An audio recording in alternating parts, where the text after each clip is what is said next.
Assalamualaikum warahmatullahi wabarakatuh. Halo, apa kabar anak-anakku yang hebat? Semoga semua dalam kondisi sehat dan semakin semangat dalam belajar.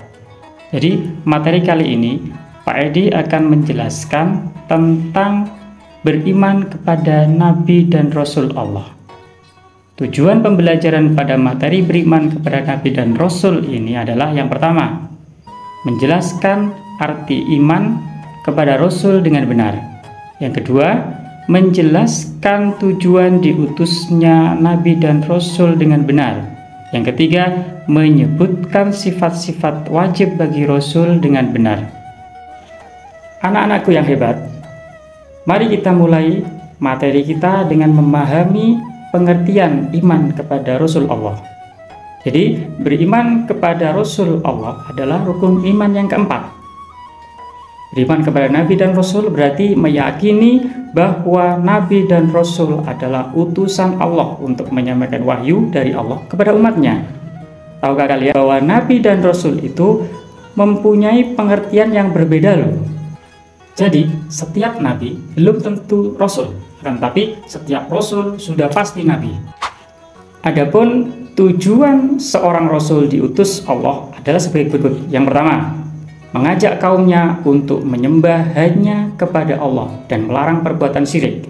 Yang kedua, mengabarkan adanya surga dan neraka. Yang ketiga, menyuruh kaumnya agar meninggalkan perbuatan dosa.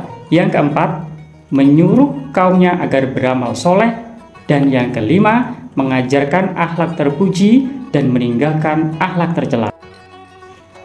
Selanjutnya, tahukah kalian seorang Rasul itu harus mempunyai 4 sifat yang harus dimiliki. Yang pertama, sidik, artinya jujur. Kebalikan sidik adalah kidib. Yang kedua, amanah, artinya dapat dipercaya. Kebalikannya adalah khianat. Yang ketiga, tabligh, artinya menyampaikan. Kebalikan dari tabligh adalah kitman. Yang keempat, fatonah, yang artinya cerdas. Kebalikan fatonah adalah balada. Pengertiannya yang pertama, sidik, seorang nabi atau rasul harus mempunyai sifat sidik. Seorang rasul itu dalam setiap ucapan dan tingkah lakunya harus jujur dan tidak boleh berbohong. Yang kedua, amanah, maksudnya setiap apa yang diucapkan atau dikerjakan oleh seorang rasul, semua itu dapat dipercaya.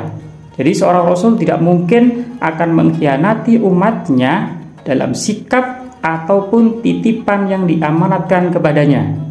Yang ketiga, tabligh. Tabligh ini menyampaikan seluruh wahyu kepada umatnya dan tidak menyembunyikan sedikit pun. Yang keempat, fatonah atau cerdas. Jadi dengan kecerdasannya Rasul memahami dengan baik apa yang diwahyukan kepadanya. Dengan kecerdasannya pula para Rasul bertindak dan bersikap dengan bijaksana. Itu tadi 4 sifat yang wajib dan harus dimiliki oleh seorang Rasul. Selanjutnya yang perlu anak-anakku ketahui bahwa jumlah nabi dan rasul sebenarnya ada banyak sekali.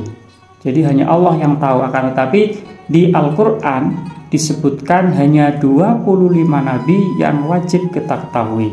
Siapa saja itu? Yang pertama, ada Nabi Adam.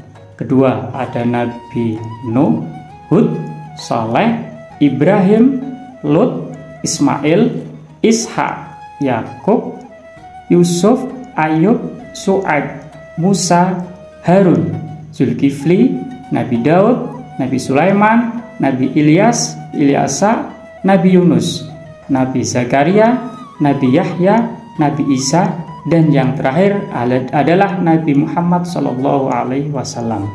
Jadi sebagai orang Islam, kita harus berkeyakinan bahwa Nabi Muhammad SAW adalah nabi penutup, nabi yang terakhir, dan tidak ada lagi nabi setelah Nabi Muhammad. Jika ada orang yang mengaku nabi atau rasul, maka orang tersebut adalah pembohong atau nabi palsu dan kita dilarang untuk mempercayainya. Anak-anakku yang hebat, demikianlah penjelasan materi tentang iman kepada Nabi dan Rasul Allah. Mudah-mudahan anak-anak bisa memahaminya. Jadi sebelum Pak ditutup, silakan dibaca yang ada di samping ini, yaitu kesimpulan materi yang telah Pak Edi jelaskan mulai dari awal. Oke anak-anak, semangat belajar ya. Sampai jumpa pada materi selanjutnya. Wassalamualaikum warahmatullahi wabarakatuh.